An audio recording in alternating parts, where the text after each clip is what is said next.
இருக்கிறதா? தமிழக முதல்வரை யாரும் பார்க்க முடியவில்லை. தெய்வம் மாதிரி ஆயிட்டாங்க. அவர்களுக்கு ஒரு தெய்வ பட்டம் கொடுத்து விடலாம். தெய்வத்தை போல இருக்கிறது. செயல்படாத அரசு நமக்கு தேவையில்லை. இதுல இன்னொரு விஷயம் ஒண்ணு இருக்கு.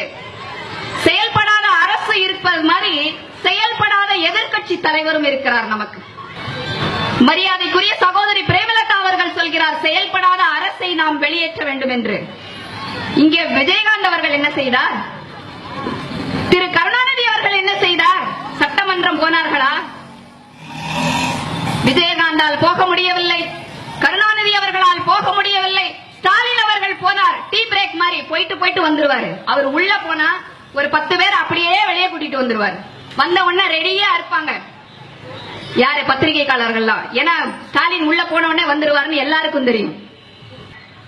உண்மையா சொல்றேன், நல்ல மனசாட்சி உள்ள மக்களுக்காகவே நான் சேவை செய்ய வேண்டும் என்ற எண்ணம் கொண்ட அரசியல்வாதிகளாக இருந்தால் இவர்கள் எல்லாம் இந்த தேர்தலில் போட்டியிடக்கூட கூடாது என்று நான் சொல்றேன். போட்டியிடக்கூடாதுங்க. உங்களால முடியலன்னா நீங்க தேர்தலில் கூட நிக்க கூடாது. நாங்க சொல்லணும்னு அவசியம் இல்ல. உங்க மனசாட்சிக்கு நீங்கள் கட்டுப்பட்டு நீங்கள் இந்த முடிவெடுக்க வேண்டும். அவன்தான் உண்மையான அரசியல்வாதி.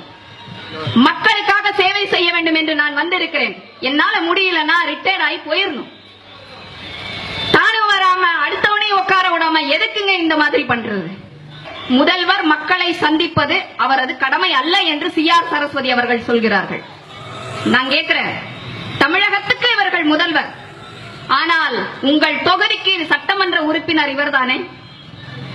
RK நகர் தொகுதி மக்கள் என்ன பாவம் செய்தார்கள்? திருவாரூர் மக்கள் என்ன பாவம் செய்தார்கள்? சட்டமன்ற உறுப்பினரையே பார்க்கவில்லையே. இவர்களுக்கெல்லாம் எதற்காக வாக்களிக்க வேண்டும்? உலக முதலீட்டாளர் மாநாடெல்லாம் தமிழ்நாட்டில் நடந்தது.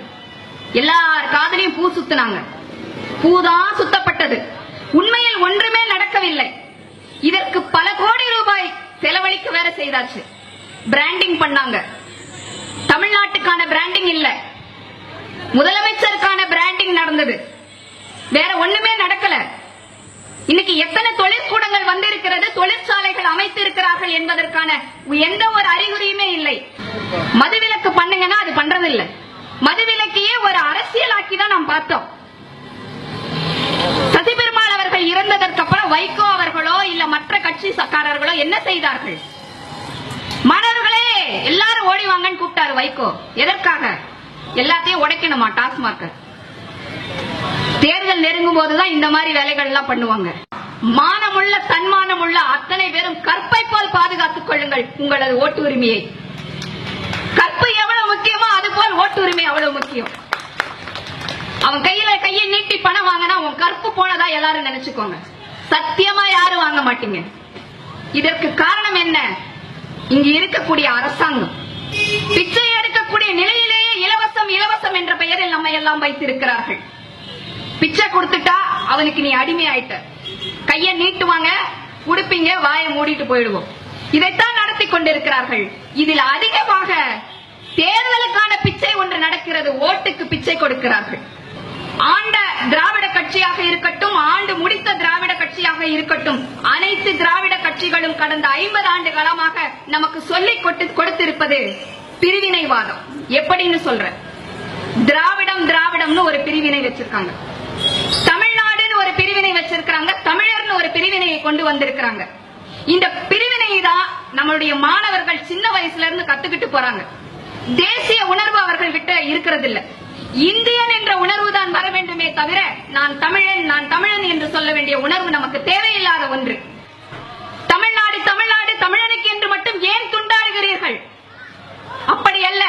நாம் இந்தியர். நாம் ஒன்றுபட்டால் தான் நாம் மற்ற நாட்டை மோத முடியும். உங்களுக்குள்ளேயே இத்தனை பிரிவினைகள் நீங்கள் வைத்துக் கொண்டிருந்தீர்கள் என்றால் என்றைக்கு நாம் முன்னேற்றம் அடைவது? மத்திய அரசாங்கம் இதை தீர்த்து வைக்கிறதுக்கே நேரம் சரியா இருக்கும். ஐயோ இங்க வந்தா கர்நாடகா பிரச்சனை, இங்க வந்தா கேரளா பிரச்சனை, இங்க வந்தா தமிழ்நாட்டு பிரச்சனை. இந்த பிரச்சனை எங்க இருந்து வருது?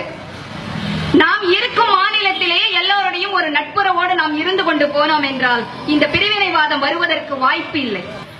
கடந்த 50 ஆண்டுகளில் ஒரு அணை கூட கட்டப்படவில்லை தமிழகத்தில். ஆனா வெள்ளத்துல மிதந்தது தமிழகமே. நம்மளது சென்னை முழுவதுமாக வெள்ளத்தில் மிதந்தது. முதலமைச்சர் வெளியே பார்க்க முடியவில்லை, எந்த மந்திரியையும் பார்க்க முடியவில்லை, சட்டமன்ற உறுப்பினர்களையும் பார்க்க முடியவில்லை. 4-5 நாளுக்கு அப்புறம் ரொம்ப மோசமான ஒரு சூழ்நிலை வந்தது.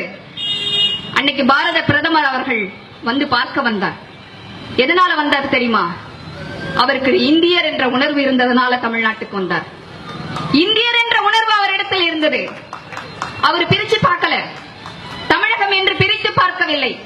இந்தியர்னு நினைச்சனால தமிழ்நாட்டுல ஒரு பிரச்சனைன்னு அவர் அங்கிருந்து இங்க வந்தார். மதவாத கட்சி என்று சொல்லுகிறார்கள். நானும் ஒரு சிறுபான்மை மதத்தை சேர்ந்த பெண் தான். ஆனால் நான் பாரதிய ஜனதா கட்சியில் இன்று பேசிக் கொண்டிருக்கிறேன் என்றால் போலியாக அல்ல, உண்மைக்காக சொல்கிறேன். தேசப்பற்று என்ற ஒன்று இருக்கக்கூடிய ஒரே கட்சி பாரதிய ஜனதா கட்சி என்ற ஒரே காரணத்திற்காக இந்த இயக்கத்தில் நான் இருக்கிறேன். இங்க யாரும் என்ன கழுத்தை குடுத்தி தள்ளல. இங்க எதுக்கு நீ வந்த யாரும் என்ன கேட்கல. இதைவிட ஒரு மரியாதையாக அன்பாக வைத்துக் கொள்ளக்கூடிய ஒரு இயக்கம் இருக்குமா என்றும் எனக்கு தெரியவில்லை. அதுக்கு ஒரு உதாரணம் சொல்றேன். மறைந்த டாக்டர் திரு அப்துல் கலாம் அவர்கள் இதற்கு ஒரு எக்ஸாம்பிள். எந்த கவர்மெண்ட்டும் அவருக்கு ஜனாதிபதி பதவி கொடுக்கல. ஆனா பாரதிய ஜனதா கட்சி இருக்கும் பொழுதுதான் அவருக்கு ஜனாதிபதி பதவி கொடுக்கப்பட்டது. அடுத்ததாக அவருக்கு அதே பதவி கொடுக்க வேண்டிய சூழ்நிலை வரும் பொழுது காங்கிரஸ் இருந்தது. என்ன செஞ்சாங்க? கொடுக்கல. அவர் இறந்ததுக்கு அப்புறம் கூட என்ன நடந்தது? தமிழ்நாட்டில் இருக்கக்கூடிய தமிழக முதல்வர் போய் பார்க்கவில்லை, பல முதல்வர்கள் போய் பார்க்கவில்லை அவர் இறந்ததற்கு. ஆனால் பாரத பிரதமர் அவர்கள் டெல்லியிலையும் பார்த்தாரு, இங்கேயும் வந்து பார்த்தாரு. என் கண்ணிலிருந்து தாரை தாரையாக கண்ணீர் வழிந்தது. அவர் அப்படி நமஸ்காரம் பண்ணாருங்க. அந்த உயிரற்ற சடலத்திற்கு அவர் அளித்த மரியாதையிலேயே தெரியுது அவருடைய மாண்பை புரிந்து கொள்ள முடிந்தது. இப்படிப்பட்ட ஒரு தலைவர்கள் வர வேண்டும் என்றால் பாரதிய ஜனதா கட்சிக்கு நீங்கள் வாக்களியுங்கள்.